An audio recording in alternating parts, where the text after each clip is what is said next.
जय श्री कृष्ण। आज बड़े शनिवार व्रत कथा। जाने कैसे विक्रमादित्य पर आ गए संकट के बादल।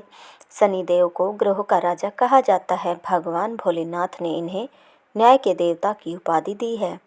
जो लोग शनिवार का व्रत करते हैं उनको पूजा के समय शनिवार व्रत कथा का श्रवण करना चाहिए।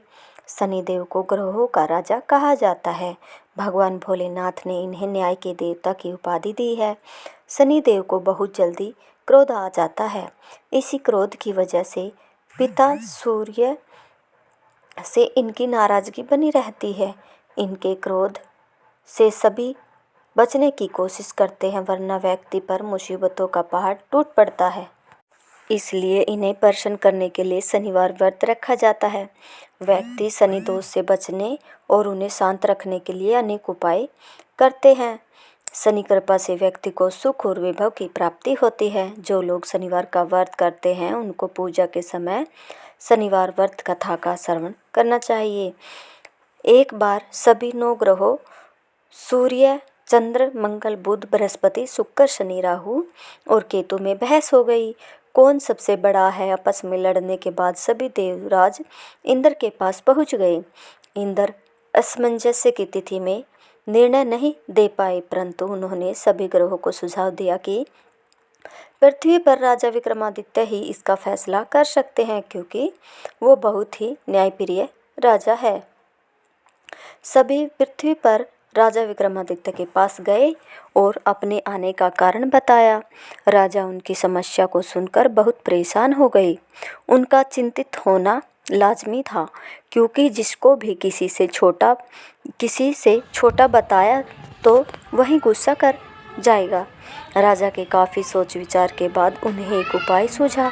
उन्होंने स्वर्ण, रजत, कांस्य, पीतल, सीसा, रांगा, जस्ता, अभ्रक और लोह से 9 सिंहासन का निर्माण करवाया। उन्हें उपयुक्त क्रम में रख दिया गया। सबसे निवेदन किया गया कि कर्मानुसार सिंहासन पर आसन ग्रहण करे। शर्त रखा गया कि जो सबसे अंतिम में सिंहासन पर आसन ग्रहण करेगा वही सबसे छोटा माना जाएगा, जिसकी वजह से शनिदेव सबसे बाद में आसन प्राप्त कर सके और सबसे छोटे कहलाए। क्रोध के आवेश में आकर शनिदेव ने सोचा कि राजा ने यह सब जानबूझकर किया है।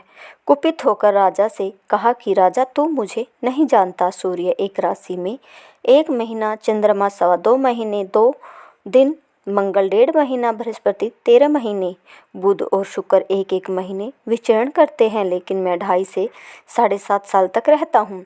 मैंने बड़े बड़े का विनाश किया है।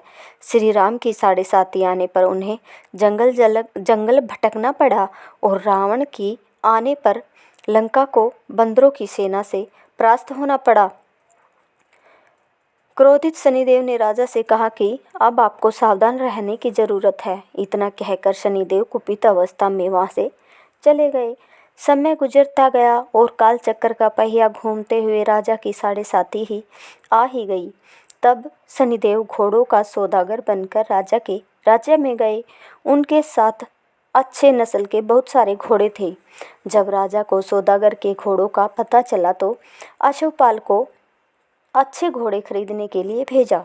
अश्वपाल ने कई अच्छे घोड़े खरीदे। इसके अलावा सौदागर ने उपहार स्वरूप एक सर्वोत्तम नस्ल के घोड़े को राजा की सवारी हेतु दिया।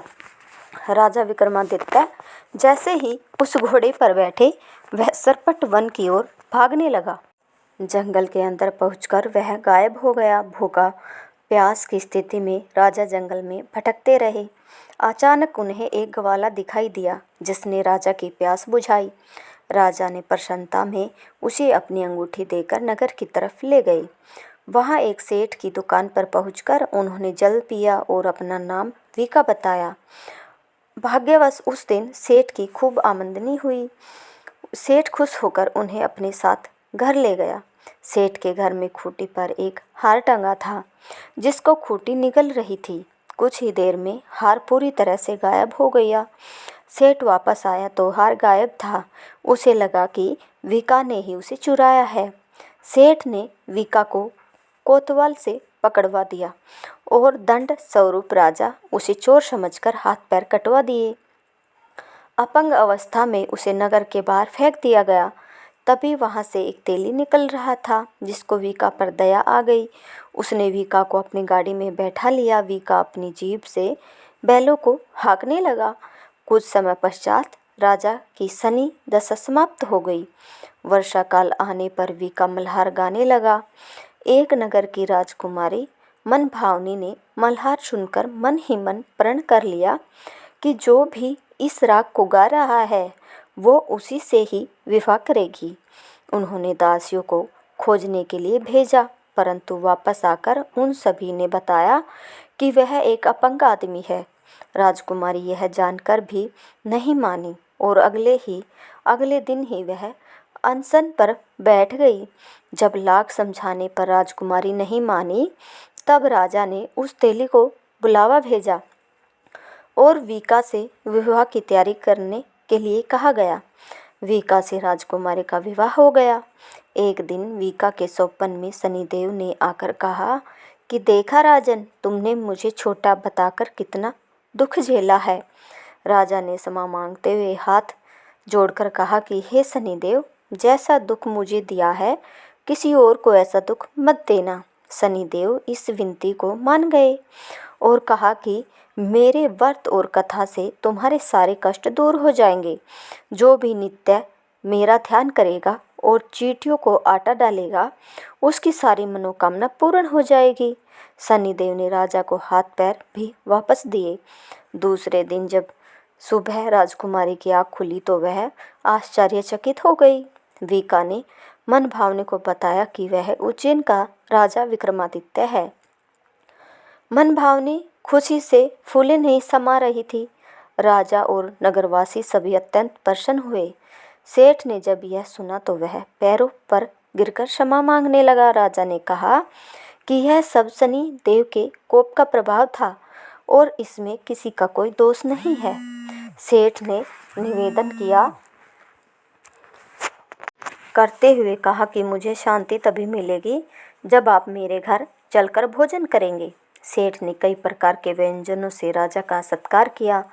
जब राजा भोजन कर रहे थे तभी जो खूंटी हार निगल गई थी वही अब उसे उगल रही थी। सेठ ने अनेक मोहरे देकर राजा का धन्यवाद किया और अपनी कन्या श्री कौरी से पाणी ग्रहण का निवेदन किया। राजा ने सहसर स्वीकार कर लिया। राजा अपनी दोनों रानियों मनभावनी और श्री कौरी को लेकर उज्जैन नगरी लौट आए। सारे नगर में दीपमाला और खुशी मनाई। राजा ने घोषणा करते हुए कहा कि मैंने शनिदेव को सबसे छोटा बताया था, लेकिन असल में वही सर्वोपरि है। तब से सारे राज्य में शनिदेव की पूजा और कथा नियमित होने लगी। सारी प्रजा के बीच खुशी और आनंद का वातावरण बन गया। शनिदेव के व्रत की कथा को जो भी सुनता या पढ़ता है उसके सारे दुख दूर हो जाते हैं। बोलो जय शनिदेव की। अगर आपको हमारी वीडियो पसंद आए तो प्लीज़ हमारे चैनल को लाइक शेयर सब्सक्राइब ज़रूर करें। धन्यवाद।